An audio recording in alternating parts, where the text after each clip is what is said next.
Bismillahirrahmanirrahim. Assalamualaikum warahmatullahi wabarakatuh. Alhamdulillahirabbil alamin wa bihi nasta'inu ala umuri dunya waddin. Asyhadu an la ilaha illallah wahdahu la syarikalah wa asyhadu anna Muhammadan abduhu wa rasuluh amma ba'du. Anak-anak yang Anda sayangi, wali murid serta seluruh pemirsa dimanapun Anda berada.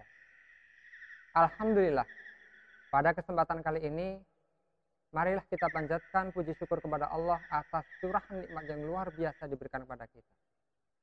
Hari ini masih hari puasa yang kita berharap akan mendapatkan dan mengumpulkan pundi-pundi pahala yang akan kita bawa ke akhirat kelak.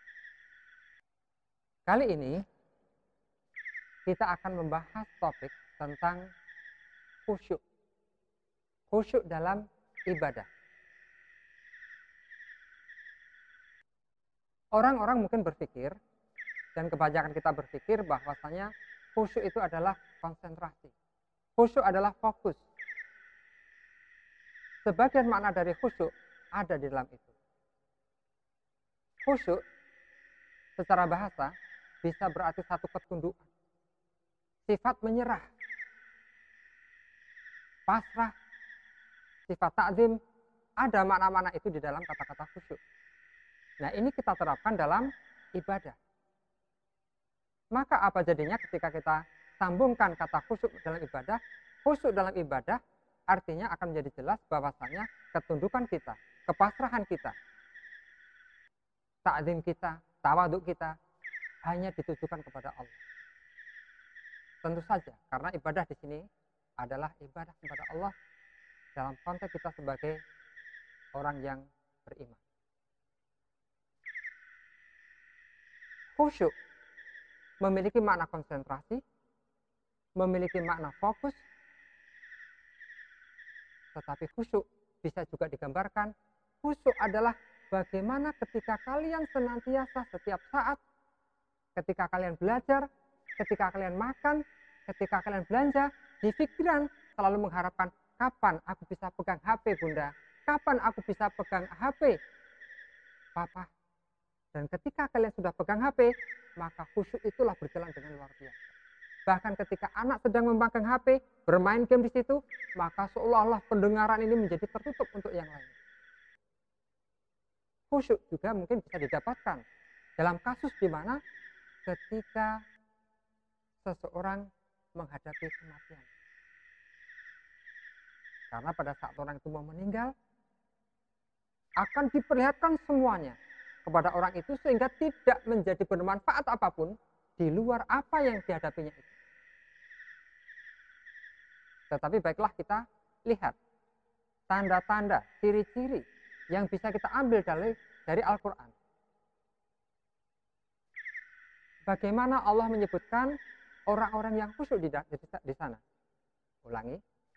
Bagaimana Allah menunjukkan. Ulangi dulu. Bagaimana Allah menunjukkan orang-orang yang sudah dinyatakan khusyuk di dalam Al-Quran. Misalnya, kita bisa melihat dalam surat Asy-Syura ayat 45. A'udzubillahi minasyaitonirrajim. Wa tarahum yu'raduna 'alaiha. Dan kalian akan melihat mereka dihadapkan kepada neraka. Ini kisah ancaman yang diberikan oleh Allah kepada orang-orang yang zalim, ya. Ketika mereka ada di akhirat nanti, maka Allah nyatakan wa tarahum yu'raduna 'alaiha, dan kalian melihat ketika mereka dihadapkan kepada neraka, khasyiina minadzul, mereka tertunduk dengan perasaan hina. Khasyiina, tertunduk dengan perasaan hina. Khasyiina minadzul,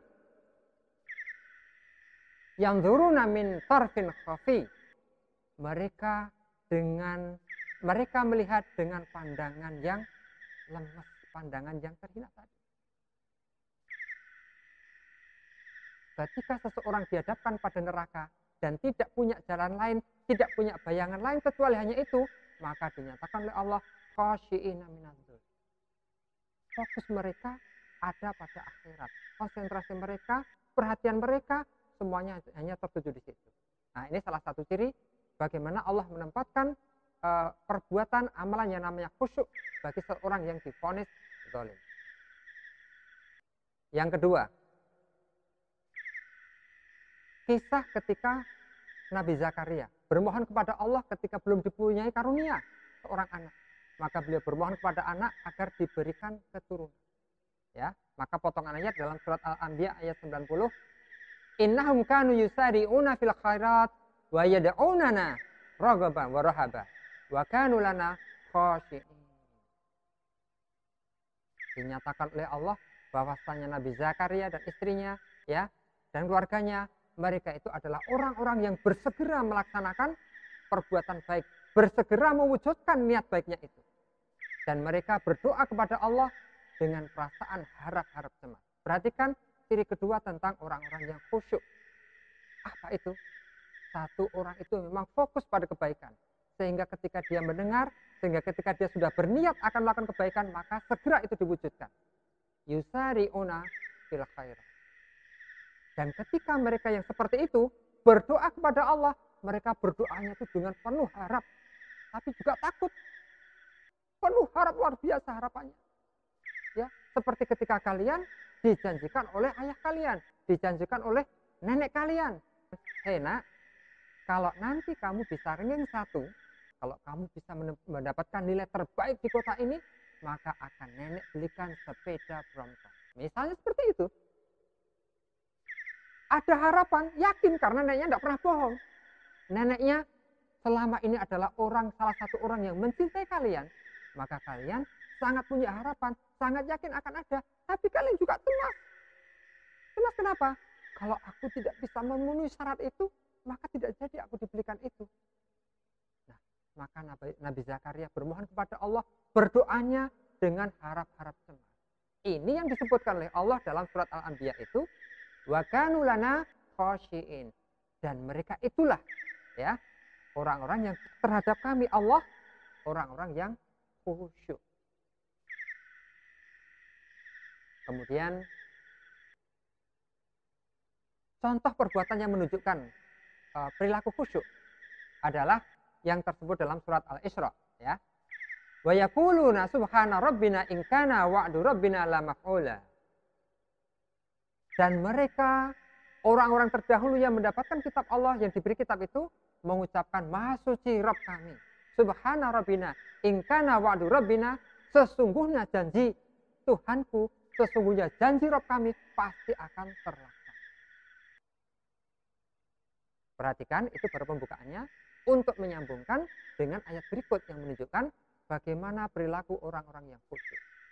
Nah, ketika orang itu mendapatkan kitab, yakin dengan janjinya, maka sikap itu ternyata mewujud dalam satu perilaku yang Allah katakan, wa yakhiruna lil adqan yabquna wa yaziduhum khusyu'an. Maka ketika mereka mendengarkan ayat-ayat Al-Quran dibacakan, mereka tersungkur wajah mereka ke bumi untuk bersujud kepada Allah, menangis sejadi-jadi kepada Allah. Perhatikan ini, perhatikan. Bukan asal menangis, tetapi menangis mereka karena takzim kepada Allah, tapi menangis mereka karena berharap kepada Allah dengan harapan yang sungguh-sungguh. Wa yaziduhum khusyu'an. Dan apa yang mereka lakukan itu, dengan tersungkurnya mereka, menangisnya mereka ketika mendengar ayat-ayat Al-Quran dibacakan, maka itu tidak lebih kecuali akan menambah kekhusyuan mereka. Nah, ini ciri-ciri hal-hal yang bisa kita ambil, pelajari. Sebenarnya khusyuk itu bagaimana? Maka kita mengambil ibroh, mengambil pelajaran dari Al-Quran. Nah, anak-anak, khusyuk itu adalah amalan hati. Ya. Jadi kalau misalnya kalian melihat ada orang sholat, Allahu Akbar, diam lama, belum tentu khusyuk. Itu baru tenang, dekatnya dengan tumakninah. Ya. Khusyuknya di mana? Khusyuk itu adalah amalan hati. Amalan hati kemudian ditransformasikan menjadi amalan jasad tubuh ini, gitu kan? Mungkin dalam bentuk ucapan, mungkin dalam bentuk gerak ini untuk ketika sholat, gitu kan? Nah, maka ini sesuatu yang berbeda. Perhatikan sekali lagi, orang yang sholatnya tenang diam belum tentu khusyuk. Ya, sekali lagi, karena khusyuk itu adalah amalan hati. Nah, jadi cobalah kita memahami lebih dalam, khusyuk itu tentu dimulai dari dalam diri ini. Ya, khusyuk dimulai dari dalam diri ini. Bisa dilatih dengan banyak hal. Tetapi jelas khusyuk itu membutuhkan jihad, membutuhkan kesungguhan hati ini untuk bersungguh-sungguh menghadap hanya kepada Allah. Dan ingat bahwa ibadah itu bukan semata-mata sholat. Ibadah bisa berbentuk puasa, haji, ya. Terus bagaimana ketika kita khusyuk dalam ibadah itu? Maka setiap detiknya, setiap waktu ketika melaksanakan ibadah itu, entah itu puasa, entah itu haji, entah itu sholat, maka fokus kita, perhatian kita, hati kita, totalitas hanya diberikan kepada Allah. Semakin total kita menyerahkan diri kita kepada Allah, maka itulah semakin khusyuk diri kita. Nah, anak-anak, apa manfaatnya ketika kita berusaha seperti itu? Tentu ada beberapa manfaat, ya. Tentu ada beberapa manfaat yang bisa diambil. Kenapa kita harus khusyuk? Apa pentingnya khusyuk itu? Ya, Rasulullah pernah menyebutkan dalam satu nasihatnya yang diriwayatkan oleh Imam Muslim. Ma min imri'in muslimin tahduru salatun maktubah. Tidak seorang pun dari seorang muslim yang ketika dia sholat maktubah itu artinya sholat wajib, ya, sholat 5 waktu itu, wa yushinu wudu'aha wa khusyu'aha wa ruku'aha illa kanat kafaratan lima qablaha. Jadi orang itu ketika mau sholat, kemudian dia membaguskan wudunya, membaguskan rukuknya, dan membaguskan khusyuknya kepada Allah ketika saat wudhu itu, ya, maka tidak ada balasan bagi orang itu kecuali dihapuskannya dosa-dosa sebelum itu. Dan itu anak-anak terjadi selamanya. Tidak akan pernah terhapus aturan itu. Tetapi sepanjang orang itu tidak melakukan dosa-dosa, maka dosa-dosa itu terhapus dengan cara seperti itu. Ya, ini salah satu manfaat khusyuk. Ya. Manfaat khusyuk yang lainnya, barangkali kalian sudah sering mendengar, ya, ayat yang Anda bacakan ini. Wasta'inu bis sabri wassalah wa innaha lakabiratun illa 'alal khashiin. Ditujukan kepada orang-orang yang beriman. Hai orang-orang yang beriman, minta tolonglah dengan sabar dan mengerjakan sholat. Tetapi ingat bahwasannya sabar dan sholat itu sungguh perkara yang besar, perkara yang berat, kecuali bagi orang-orang yang khusyuk. Jadi manfaatnya kalau kita khusyuk, maka kita akan mudah melakukan kebaikan-kebaikan itu. Ya. Nah, manfaat berikutnya. Manfaat berikutnya, Yanda akan bacakan salah satu ayat, ya, di antara surat-surat yang paling banyak dihafal oleh orang tua kalian. Dalam surat Al-Mu'minun. Qad aflahal mu'minun alladzina hum fi sholatihim khashi'un. Anak-anak, ya. Dalam surat Al-Mu'minun ayat 1-2 ini Allah nyatakan, sungguh berbahagialah orang-orang yang beriman.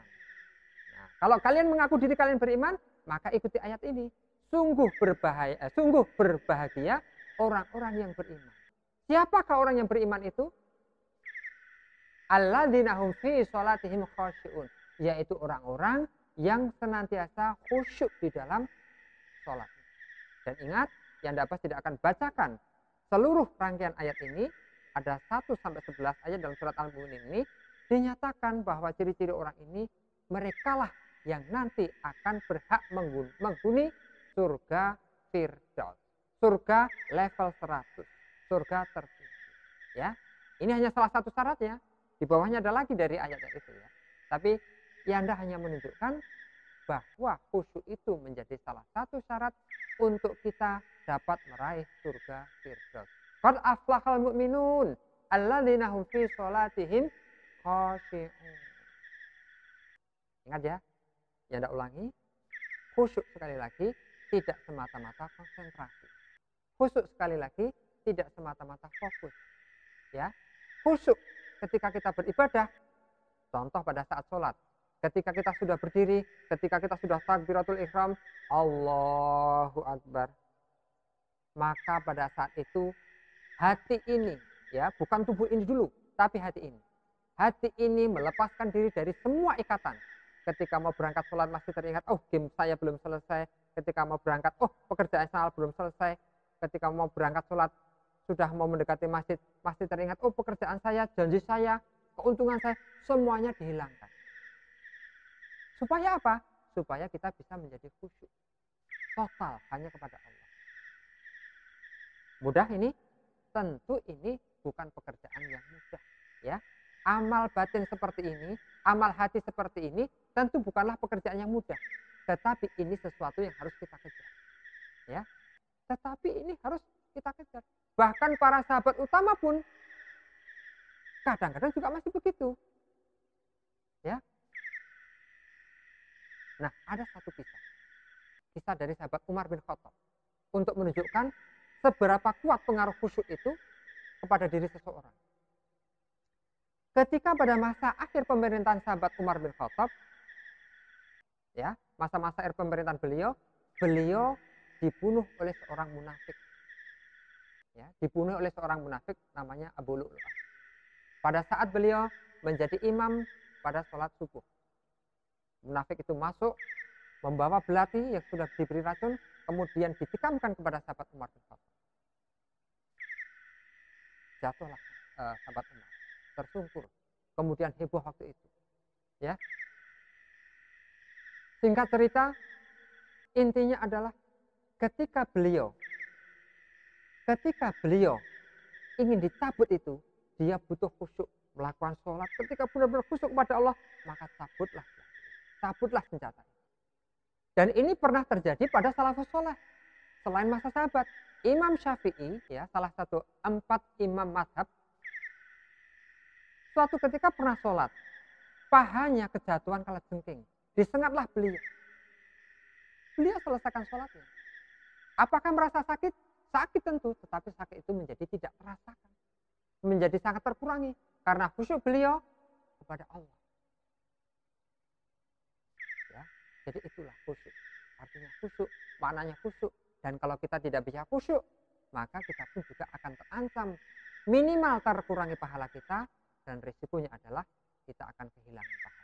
Nah, anak-anak, inilah materi kita hari ini, pembahasan kita hari ini tentang khusyuk. Khusyuk dalam ibadah, karena itu salah satu bagian yang akan mengantarkan kita mendapatkan, meraih surga Firdaus. Saya kira yang sudah cukupkan sampai sekian. Subhanakallahumma wa bihamdika asyhadu alla ilaha illa anta astaghfiruka wa atubu ilaik walhamdulillahirabbil alamin. Assalamualaikum warahmatullahi wabarakatuh.